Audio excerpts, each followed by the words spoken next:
Hello everyone, welcome back to my channel. आज मैं आपको सिखाने वाली हूँ द को यूज़ करने के सही concepts. Students, in English there are two types of articles, indefinite and definite. A and an, these both are indefinite articles. If the noun is general, we use a or an. For example, take a pencil. Here, pencil means any one pencil. कोई भी एक pencil, कौन सी वो यहाँ पर specify नहीं किया है, इसलिए यहाँ पर a यूज़ किया है। Then next example is he likes to read a book. Here book is used as a general noun. Particular किसी बुक की बात नहीं की है, इसीलिए यहाँ भी a यूज़ किया है। But if the noun is specific, we use the. For example, he wants to read the book which is lying on the table.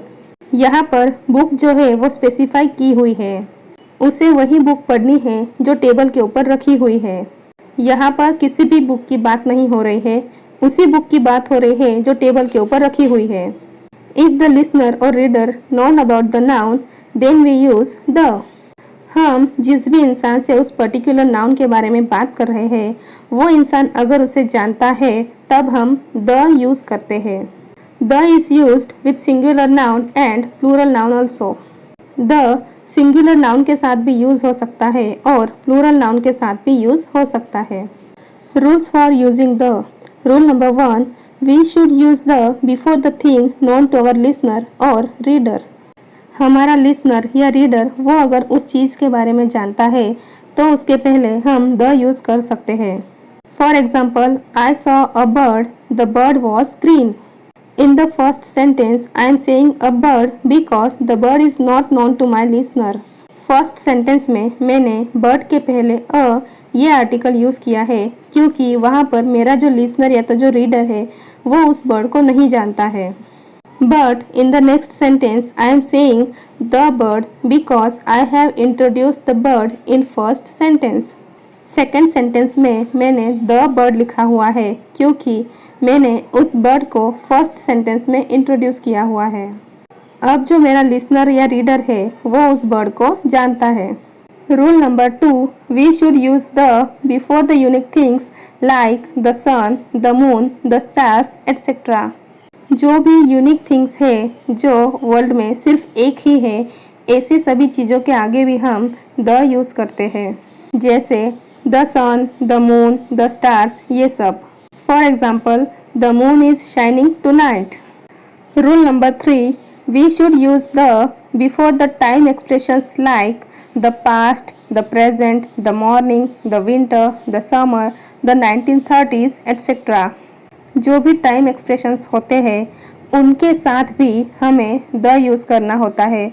जैसे यहाँ पर मैंने बताया है the past, the present, the morning, the evening, the winter, the summer. इस तरह से हमें इन सब के पहले भी द यूज़ करना होता है। For example, we feel very cold in the winter season. यहाँ पे विंटर सीजन की बात की है तो उसके पहले भी मैंने द यूज़ किया है। Now rule number 4, we should use the before superlative forms that could be the biggest, the smallest, the best, etc. Superlative forms के पहले भी हम the यूज़ करते हैं। जैसे कि मैंने यहाँ पर एग्जांपल दिए हुए हैं, the biggest means जो सबसे बड़ा है, the smallest means जो सबसे छोटा है, the best means जो सबसे अच्छा है। तो इस तरह से जब भी हम सुपरलेटिव डिग्रीज या सुपरलेटिव फॉर्म्स की बात करते हैं तो उनके पहले भी हम द यूज़ करते हैं। For example, Ramesh is the cleverest boy in the classroom. Ramesh पूरे क्लास में सबसे होशियार बच्चा है। तो यहाँ पर जो क्लेवरेस्ट है ये सुपरलेटिव फॉर्म में है, तो इसलिए इसके पहले मैंने यहाँ पर द यूज़ किया है। Rule number 5, use the before adjectives of number और numeral adjective. That could be the first, the second, the fourth, the next, the last etcetera. Numeral adjectives के पहले भी हम द यूज़ करते हैं। For example, this is the last train to go to Mumbai. यहाँ पर last जो है ये न्यूमरल एडजेक्टिव है, इसलिए इसके पहले हमने द यूज़ किया है। Let's move to next rule. Rule number 6, use the before the names of countries whose names include words like kingdom, states or republic. जिन कंट्रीज के नेम्स में किंगडम, स्टेट्स, रिपब्लिक इस तरह के वर्ड्स आते हैं उनके पहले भी द यूज होता है। For example the United Kingdom and the United States. Next rule number 7, use the with countries which have plural nouns as their names. जिन कंट्रीज के नेम्स प्लूरल नाउन्स होते हैं, plural means more than one, तो उन countries के names के पहले the use होता है। फॉर एग्जाम्पल द नेदरलैंड्स, यहाँ पर लैंड्स ये प्लूरल फॉर्म में है इसलिए इसके पहले हमने यूज किया है the. Next example is the Philippines. Next rule number 8, use the before geographical features such as mountain ranges, groups of islands, seas, oceans, canals, etc. जो भी जियोग्राफिकल फीचर्स होते हैं जैसे कोई माउंटेन रेंज है, सी है, ओशियन है, कैनल है, आइलैंड है, तो उसके पहले हम द यूज़ करते हैं। For example the Himalayas. Himalaya ये एक माउंटेन रेंज है। Next is the Atlantic ocean. Next rule number 9, use the before well known buildings. जो भी वेल नोन बिल्डिंग्स होती है, फेमस बिल्डिंग्स होती है, उनके पहले भी द यूज होता है। For example the Taj Mahal. Taj Mahal ये पूरे वर्ल्ड में फेमस है, वर्ल्ड के जो 7 वंडर्स है उनमें से एक है, इसलिए इसके पहले हमने यूज किया है the. Next example is the Empire State Building. Empire State Building ये न्यूयॉर्क की एक फेमस वेल नोन बिल्डिंग है।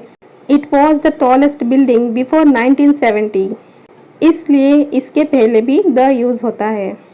Rule number 10, use the with some objects of common experience such as the park, the toilet, the newspaper, the media, the radio, the internet, the gym etcetera.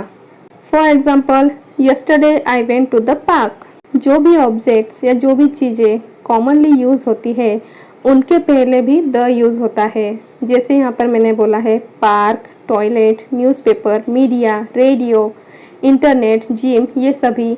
यहाँ पे example मैंने दिया हुआ है yesterday I went to the park.